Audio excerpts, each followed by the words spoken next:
সকালে ছাতু খাওয়াটা খুবই উপকারী। গুড মর্নিং, নমস্কার। সুদীপ্তার রন্ধনের পাঠশালাতে সকলকে স্বাগত। আজকে আমি বানাচ্ছি ছাতুর শরবত।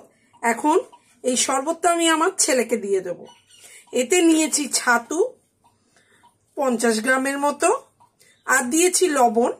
ও সামান্য পেঁয়াজ দিয়ে খেতে ভালোবাসে, তাই সামান্য পেঁয়াজকে খুব করে কুচি করে কেটেছি। আর একটু দেব জিরে গুঁড়ো।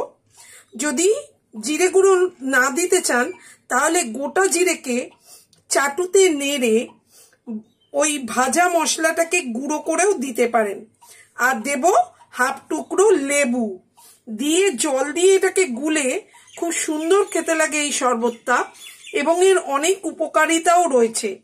ছাতুর কি কি উপকারিতা আছে তা আমি কমেন্ট বক্সে দিয়ে দিচ্ছি, আপনারা দেখে নিন। মাঝে মাঝে এরকম খুব সহজে চটজলদি ছাতুর শরবত করে খেতেই পারেন। অনেকে এই যে আমার শরবত রেডি, অনেকে আবার এই শরবতে লঙ্কাও দেন। তো যদি আপনাদের খেতে ইচ্ছা করে লঙ্কা দিয়ে, তো লঙ্কা দিয়েও খেতে পারেন। খুবই টেস্টি খেতে এই খাবারটা, এবং শরীরের জন্য তো খুব খুব উপকারী। একবার বাড়িতে বানিয়ে খেয়ে দেখবেন।